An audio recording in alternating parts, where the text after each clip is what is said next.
Hello, my name is Robin Brown, and I'm an independent demonstrator for Stampin' Up. I have been with Stampin' Up for 10 years, and we're going to make a card with the Happiness Abounds bundle and some friendly hello DSP. I tried recording this earlier to Facebook only to find out that my sound was not recorded, so I'm trying to make up for that at this time. If you need a Stampin' Up! Demonstrator and don't have one, I would happily like to help you. My store can be found at www.robinbrown.stampinup.net. Okay, here we go. I think I have my camera set up and turned around properly at my table. Take just a few more moments to get it all correct, and then we'll start with the card of the day. It uses the Happiness Abounds stamp set, the matching dies, and the Hello Friendly DSP, which was from Celebration at last time. So here's a picture of the stamp set in the catalog, and that is the whole suite. If you order the whole suite, you get everything that's on the 2 pages there. And we're going to use that. I think I point to the flowers that we're going to be using, but there's some lovely sentiments in there. And we are going to use, there's roses and there's some other kind of flower. I'm not sure what the other kind of flower is, but that is the stamp set that we will be using. And we'll be going to use the first 2 flowers that are on the left and the 2 sets of leaves that are right next to that small flower on the top row to the left. We're going to use the sentiments from this one. I believe I used "You Are Wonderful in Every Way," and I just love this stamp set, and it looks really nice in petal pink colors. We're going to be stamping with black Memento ink and then coloring in with blender pens. So that is what you would need to have on hand to complete this card. And so here we go. The card that we're going to do was originally designed by Debbie Chronister of stampwithdeb.com. And if you have the opportunity to go visit her website, please do. She has some beautiful cards on there. You'll get lots of inspiration. And lately I've been using a lot of her cards to teach for card class. I altered this card a little bit from her design using different colored papers, different flowered stamp set, and I think I left a DSP out of one panel that she used. She used the Texture Chic Designer Series paper, and I forget the name of the stamp set she used, but it really doesn't matter. That's where I got the idea for this card, and here it is. It's very beautiful. It's called a building block card because when you open it up, you see a panel of photos or images of the flowers that are cut into separate panels. You'll see a flower that's down on the bottom of the sentiment panel. You can either put that there or not. I had to put it there. It's covering a smudge that I put on there with some black ink, and it looks wonderful there, but you know, that's up to you. I stamped the happy birthday is from Paradise Palms, and I just loved the way this font was. I liked it. I thought it was a pretty font, so that's what we went with. And it also fits on the narrow strip that I put on the inside of the card. You can see to the panel to the left is just where I left the extra piece of DSP out. That allowed for some of the petal pink color to come through a little more boldly.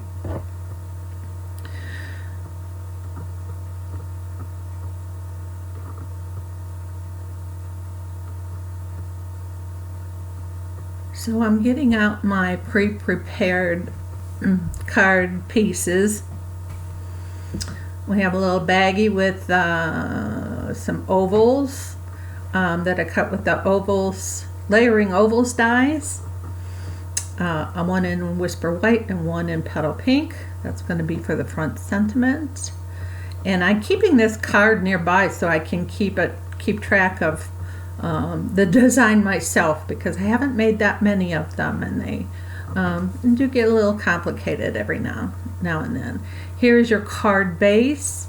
It measures 11 inches by 5.5, and these are the way the pieces would go. This is the back piece, which measures 3 7/8 by 5 3/8. The front panel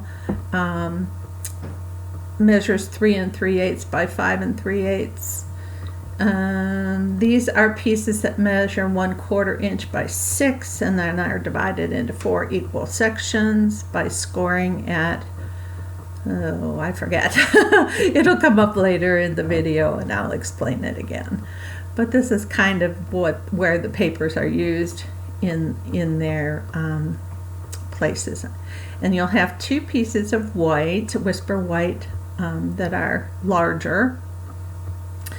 The largest one is for the image on the front of the card, and the smaller one is for the image that you cut up and put in the image panels or on the building blocks themselves.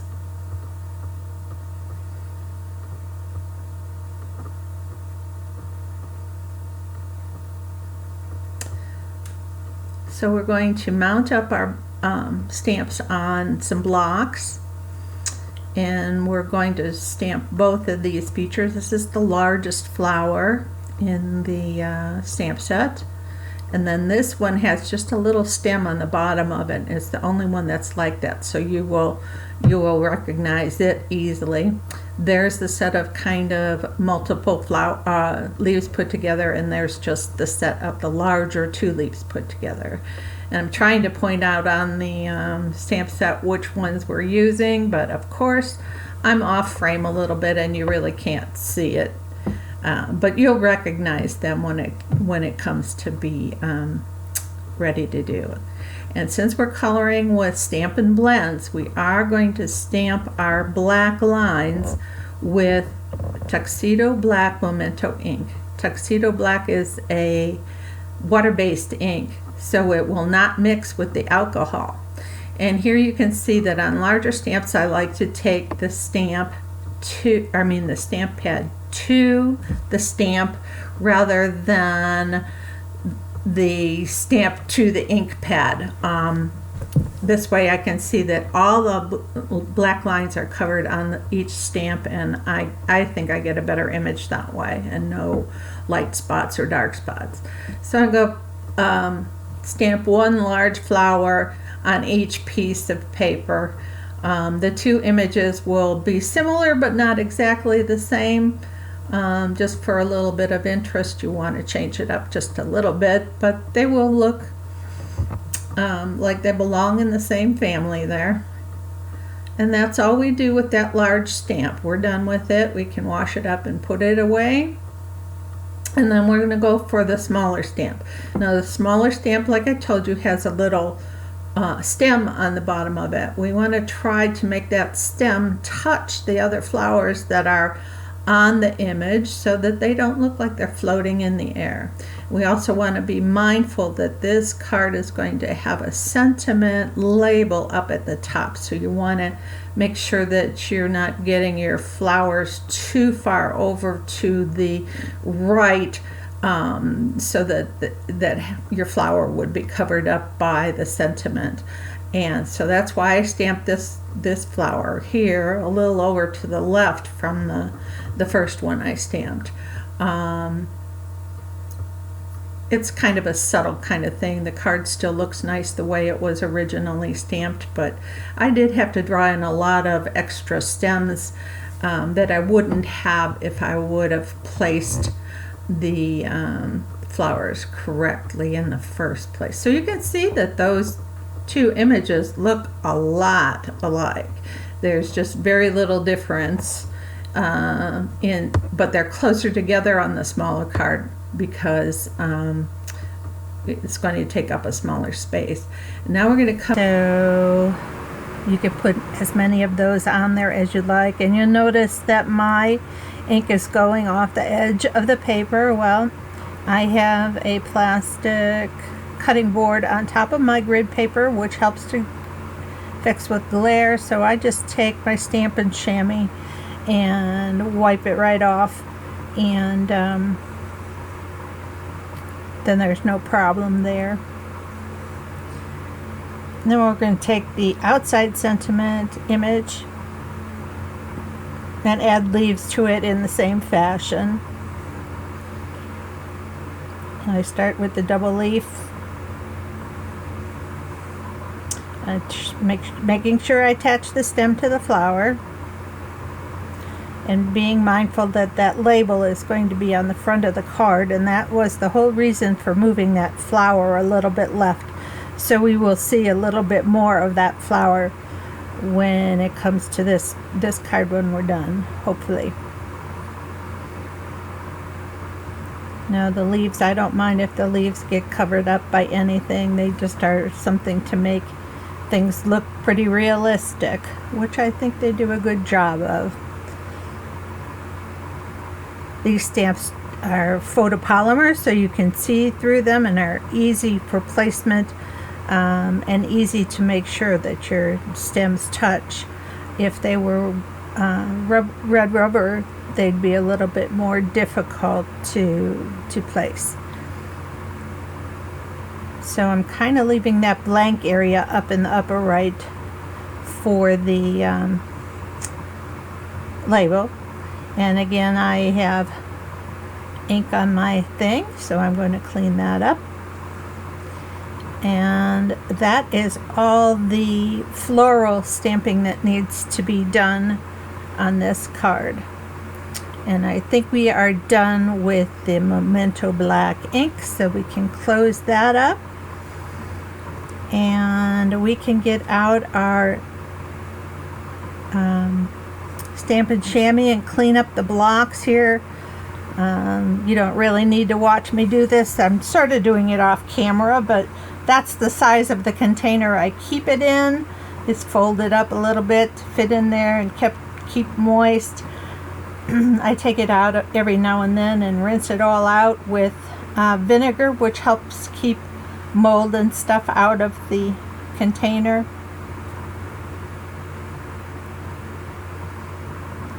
And then pretty soon I'll pick up that cover and close up my Stampin' Chamois box.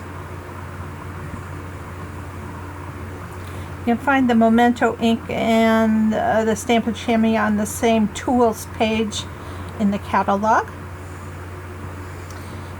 And now I believe you have the front image on the left and the image that's going to get cut up on the right. You can tell one is smaller than the other.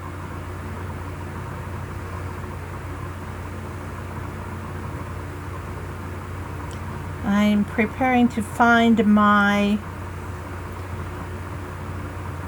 blends, and I'm instructing people that when you use Stampin' Blends, you need to stamp with the black Memento. If you're using watercolor pencils or your Stampin' Right markers and blender pens, then you will need to stamp your black lines in StazOn. Stampin' Up! Sells 2 shades of each color in their blends collection. I always start with the lighter on leaves. I start with the lighter Stampin' Blend. This is Soft Succulent, which goes so nicely with Petal Pink. And I really, on this one, I'm taking the time to show you I color each one. So I'm not real fast with my coloring, but that is what I do. Okay, now I'm back with the pen and the blender pen, or I'm sorry, Stampin' Blend. It's different than a blender pen. A blender pen is what you use to blend watercolor pencils. This is a Stampin' Blend, which is an alcohol marker. I'm back with the alcohol marker in Soft Succulent. And I did all the large leaves first in the group, and then I'll go back and do the leaves that are in a multiple cluster. I don't know if that would work that way on a plant, if you would have two different kinds of leaves on this one, or if those look like they're just smaller versions of the bigger ones. I'm not sure, but I just thought they were beautiful and I added them to the collection, and I don't think that it really matters one way or another. So I have one more leaf to color here, and then we're gonna go in with some dark Soft Succulent to add some shading to each leaf.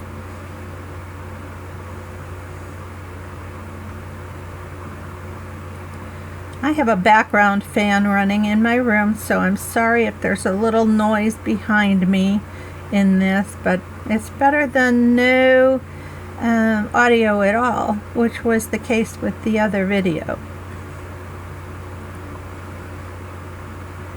Okay, that's all the leaves on the first step, and then I'm going to put my light marker away for a minute, and I'm going to grab my dark Soft Succulent to add shading to those leaves.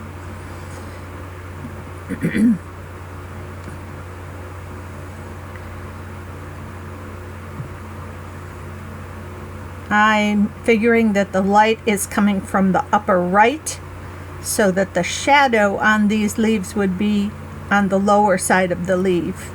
So that's where I'm putting my darker marks. And as you go around, the leaves are standing up a little bit taller, so you need to adjust on your leaf where the dark spot should be.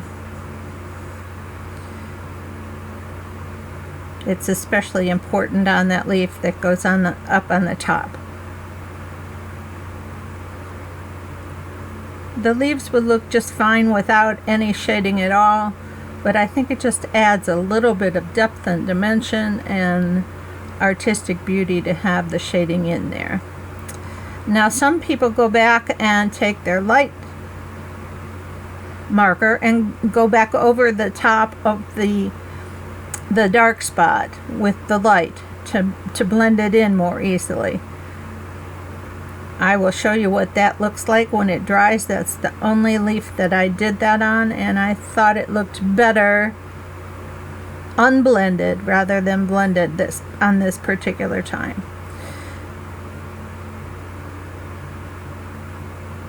So we'll come back and take a good look at that when it dries. And now we're going to begin coloring the centers of the flowers with light and dark Daffodil Delight. You can choose whatever other color for the center of your flower that you like that would go with Petal Pink. I don't know what I was trying to express there, except that maybe the brush tips on our Stampin' Blends are very delicate, and you don't want to hammer down on your card. So I start with the fine tip end of this marker instead of the brush tip, and it's a little bit more sturdy, so you can work a little faster and you can apply a little more pressure. And I just went dark on the inside of each of those flowers, and I don't know what kind of flowers those are, but they sure are beautiful. And then I take the light Daffodil Delight and go around the outside and blend down into the center of those flowers to make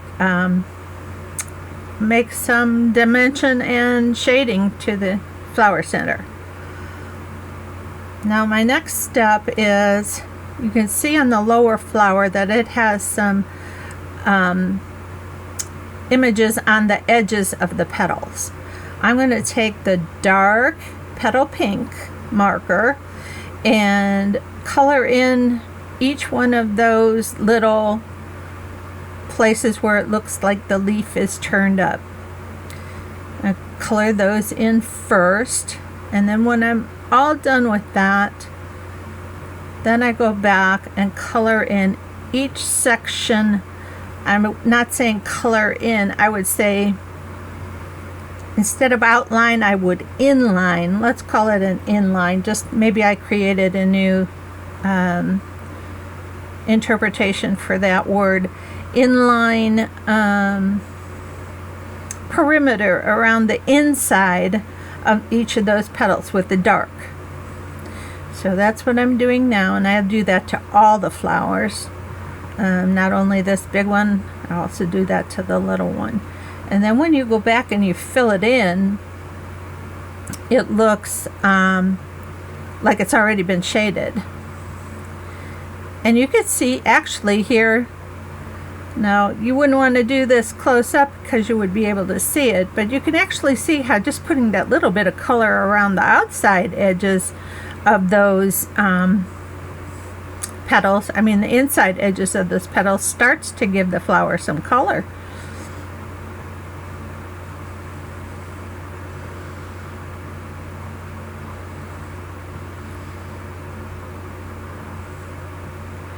I was so happy to find out that we had blender pens that would match the petal pink paper.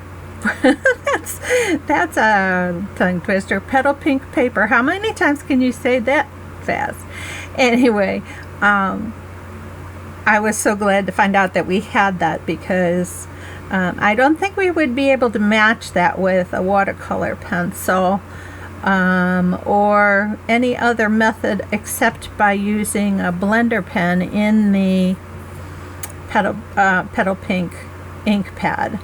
And that works really well.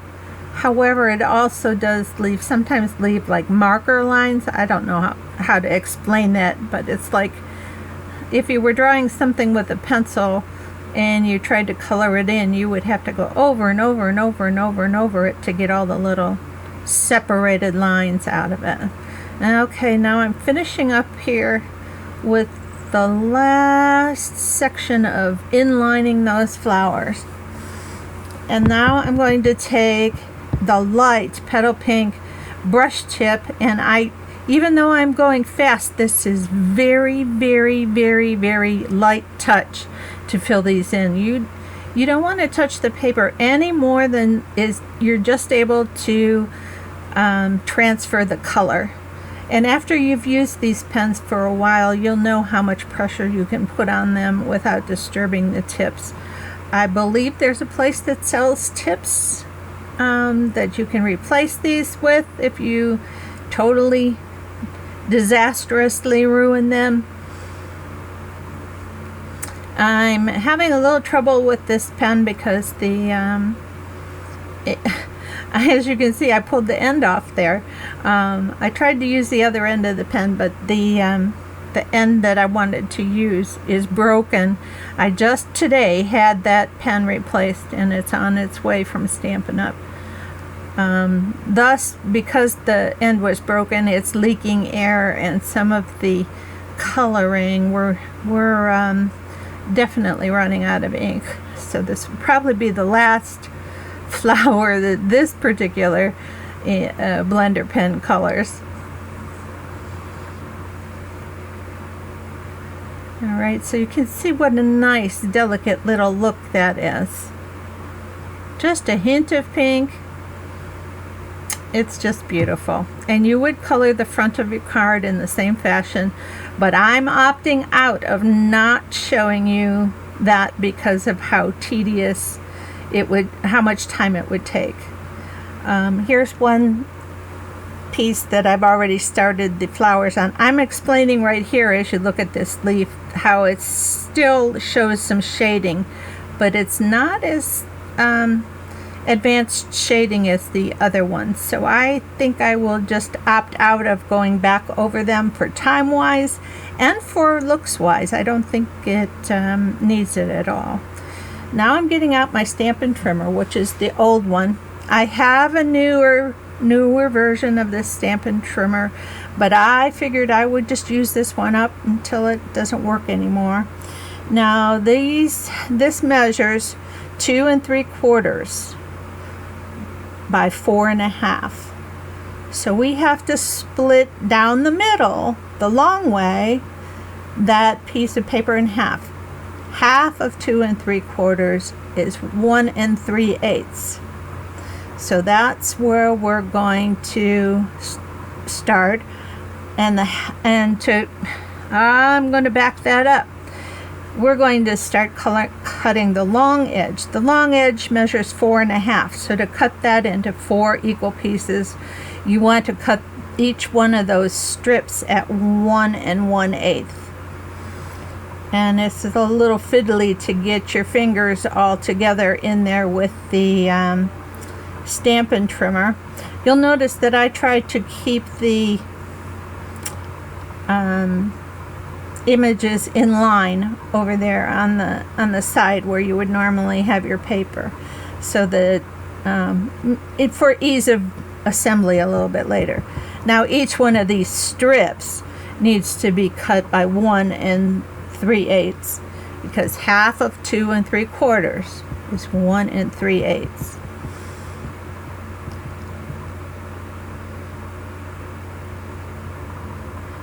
And that's what I was over there measuring to make sure. And again, I'm going to take the pieces and lay them over there in order so that I don't mess up the beautiful panel that we're trying to design here. I don't understand why that's pausing so much, but we'll just get through it.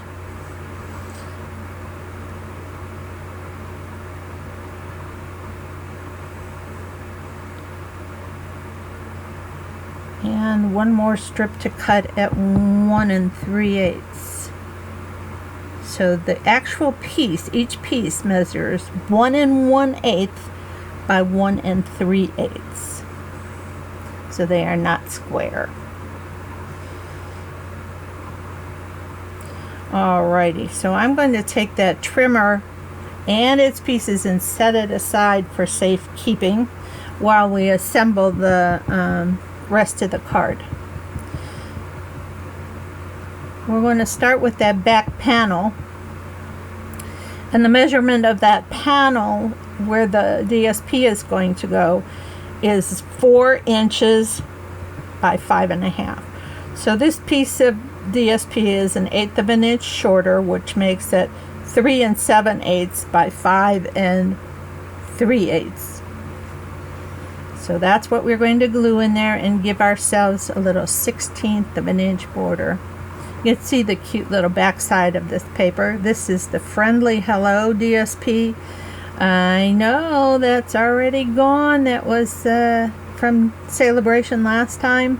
But I am of the opinion that beautiful paper can be used anytime, and this is what I wanted to do. Our designer, Debbie Cronister, used the Texture Chic Designer Series paper, and I chose the Friendly Hello. And I'm lining it up in here and getting it to its little 1/8 inch border all the way around. You could use Tombow as well if you want a little more wiggle room. So there, the DSP on the back panel is installed. Now the difference between Debbie Cronister's design and mine is that on the center panel in this one, I left it blank. This one I'm telling the people that you may have some direction to the flowers, so make sure you check what direction you would like your flowers oriented in. I didn't really think it made a difference one way or another, but I liked that the little white leaves were pointing upward.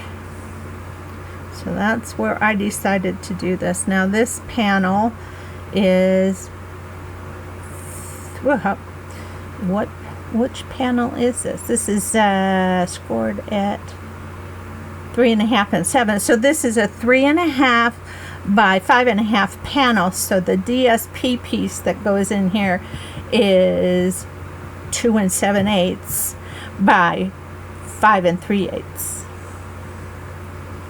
So you're going to have to break out your fractional ruler there.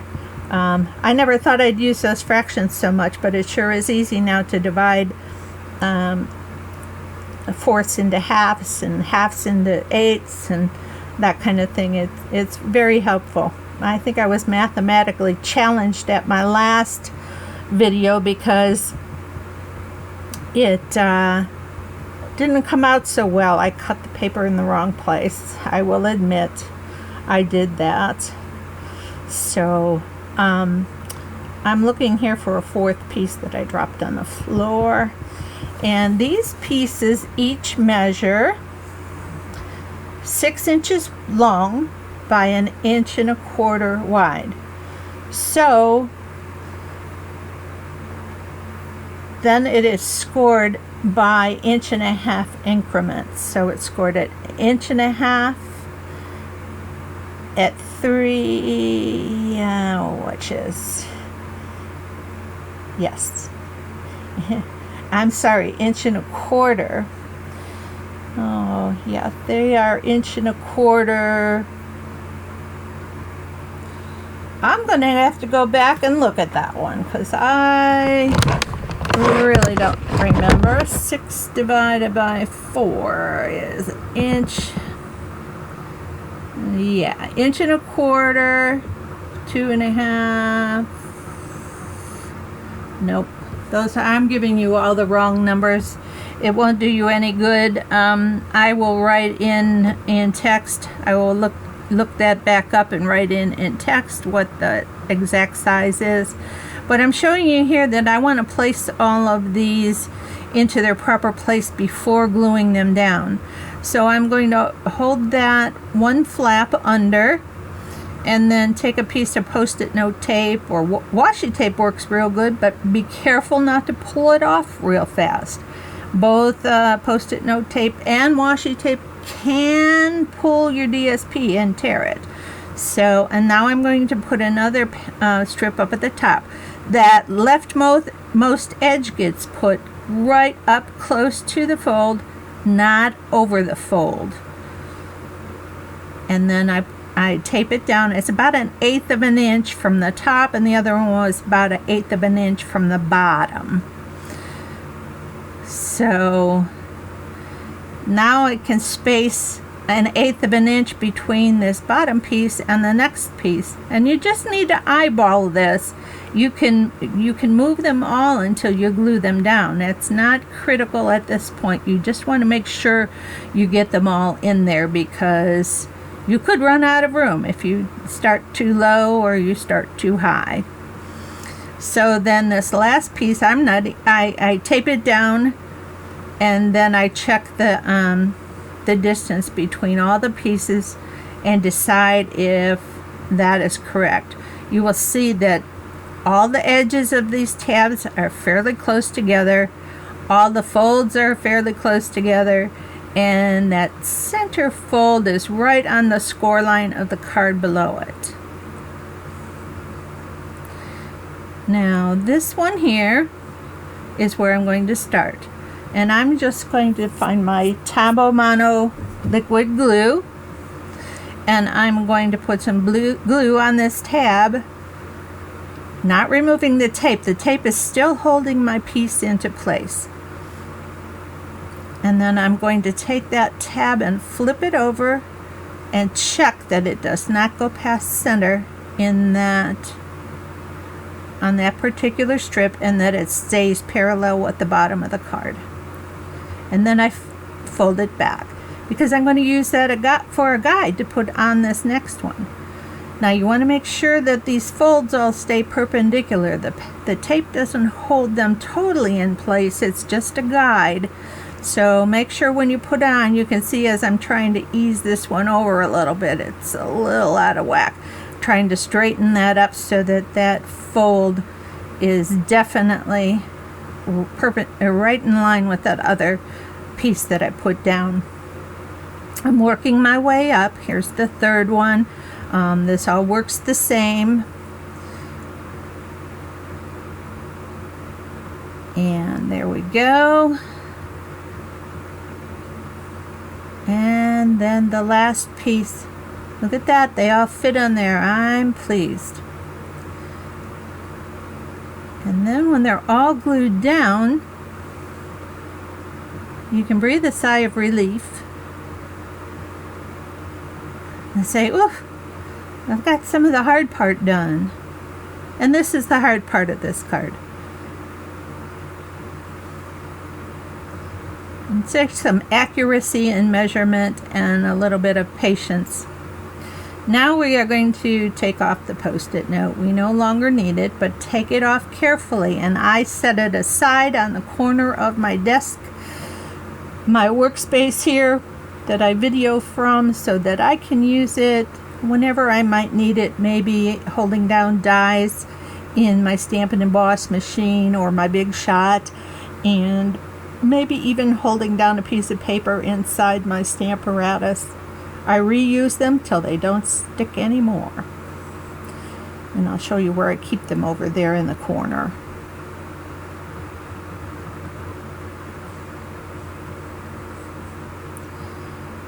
Alright, now we're going to start gluing the rest of these panels down. And you're going to take the opposite end of each panel and fold it under. Opposite ends. See how I fold that under? Looks like I'm folding it up, but I have the thing turned inward. This is the bottom side. And then we're going to take this and fit it all the way across. The panel has to lay flat in order to open. So we need to make sure that that is flat and that your ends of your paper should not cross over each other. I think I had a little bit of a miscalculation on my cut on that first piece, because it did cross over and then it made it difficult for me to close the card. So I just took a scissors in there and snipped it a little bit. It doesn't show. It just made it difficult for me to close the card at first. But these should lay flat when the card is totally open.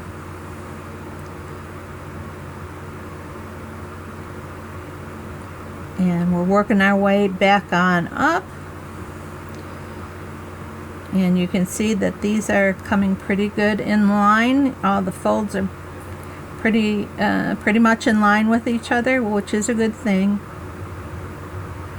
And I have found if you ever need to remove one and it's already glued down so far, get out your heat tool and heat the glue up. Tombow has latex in it, so it's like got a rubber base to it, and it can melt. And when you heat it up, it becomes a little more pliable, and you can get it apart. Now I'm just burnishing all the outside folds on these panels, and then I'm going to try to close the card. And of course, those panels should pop up as you're closing, just like that. And you can see where I have a little bit of trouble getting that card closed. Somewhere down there in the bottom, where I put my finger in down there, there's an overlap, and it made it hard. So I picked the card up and I snipped it off with the scissors, and then I laid the card back down and ran the bone folder over to burnish that fold real well. Then I took another look inside of there, and there was still a little piece that needed to be adjusted. Now here I'm doing the center fold of those panel pieces. I'm burnishing those with the bone folder. It's hard to see, but those are the pieces that I was burnishing right there. Alrighty.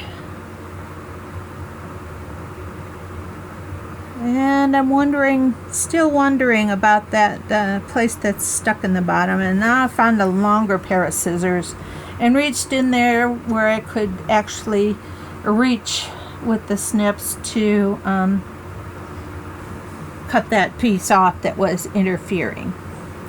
And now I think we're in better shape. Now I'm bringing back my pattern pieces that I had saved off to the side, and you can see we just need to glue them in order right on each of those panels. And I usually start from the bottom and work up. It doesn't really matter, it just makes it gets the things out of my way. As we're moving up, I can move the card up higher. So you can't see it right now, but I'm putting Tombow glue on the back side of the image and then placing it in its little panel spot and working then with the next piece and working my way up that side to the top section.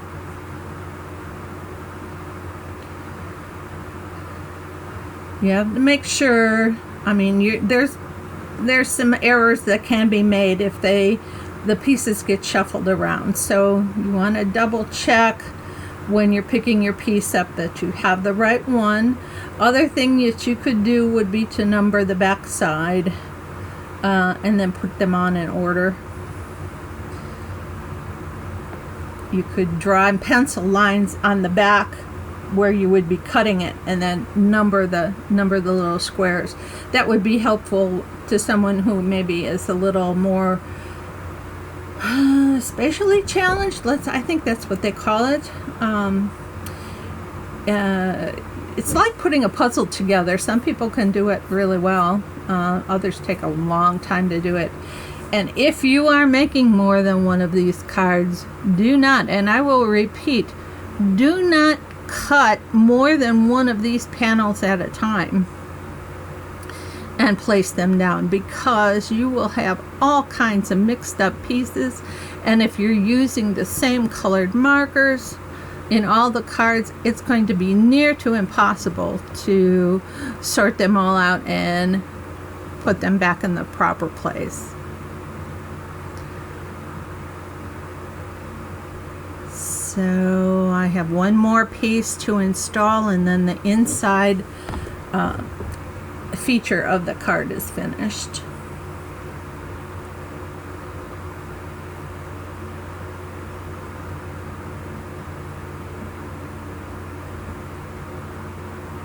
There we go. Isn't that pretty? Now the next thing we have to do is one of two things. We can either stamp the panel with the sentiment "Happy Birthday" for the backside panel, or we can attach the front pieces to the front. I think I should be opting for looking for the panel that goes in there, because I had to open another kit to get one out. My piece flipped on the floor and I didn't want to go chasing it down, so I make a few kits ahead of time so that I have spares when I'm working in here. And the words "Happy Birthday" are coming from the stamp set called Paradise Palms. And in case I forget to mention that, right here I'm telling you the bottom card is the very first one I made. And I wanted to show you why I decided to change it the way I did. When you open this card, if you use the same DSP on the back, the inside, and the front, it looked just so terribly busy. Maybe not terribly, but it looked like old lady wallpaper, or I don't know. I just didn't like the way it looked. It looked too busy for me. And because I'm a little OCD with that kind of stuff, I decided to change up the color of that back panel and then to leave the center panel empty. So now I should be finding my panel for the back inside of the card. It's not a very big panel, So the sentiments that would go on it were limited. Now, I never thought, but one of the vertical sentiments would look really nice. I don't think we have any current vertical sentiments, but we did have some sentiments in the past that were vertical that would look really beautiful on here. I decided to stamp the happy birthday in Mossy Meadow for two reasons. One reason was, I couldn't find the soft succulent fast enough. And then my other reason was I wanted the happy birthday to stand out and be a darker color. Soft succulent is kind of light. Should I have used succulent? I think I should have used soft succulent. Matches better, but I really did like the dark look of the happy birthday. That stamp is from Paradise Palms, which is the only stamp set that I know of right now that we have a retirement stamp on there. So if you're looking for a stamp to send to someone who's retiring, that would be a stamp set to look at for additional sentiments. I believe it says congratulations on your retirement or something like that.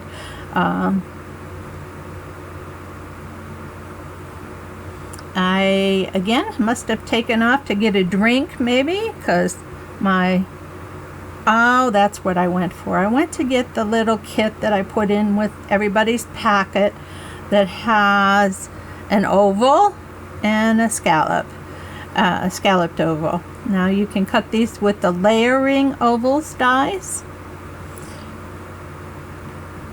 or you can use, if you don't have those and you still have the older Stampin' Up! Punches, you can use the scalloped label punch and the, I believe that's the extra large oval punch.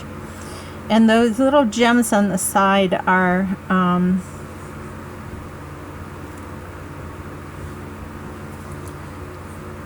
what's the name of those now?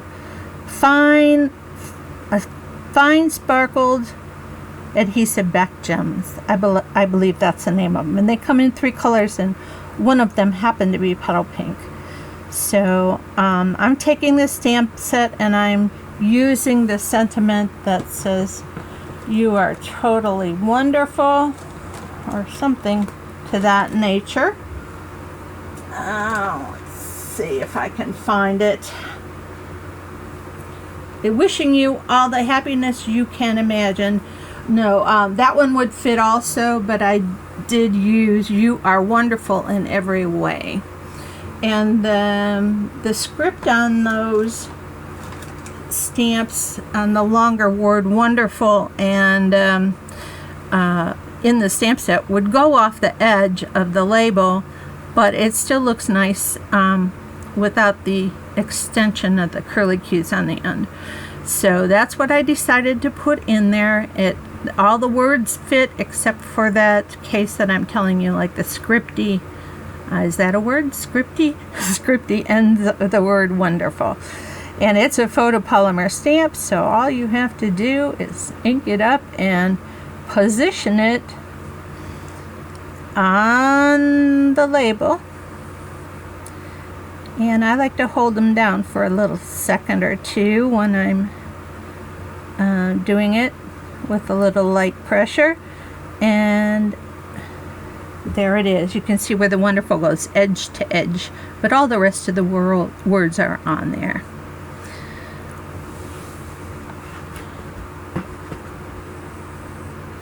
I'm going to take my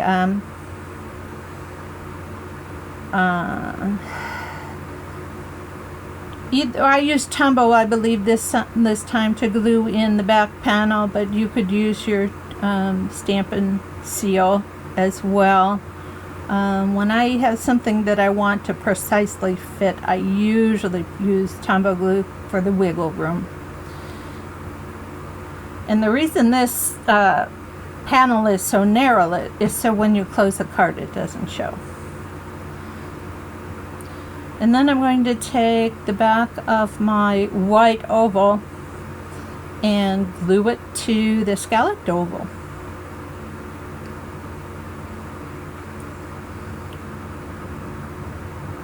Some people, when they do pop-ups, pop up the colored scallop, and some people pop up the white oval. I prefer to pop up the whole unit from behind.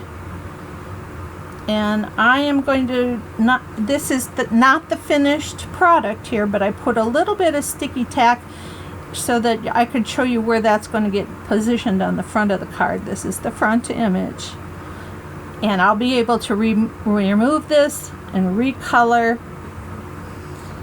And I only took the adhesive backing off of one of the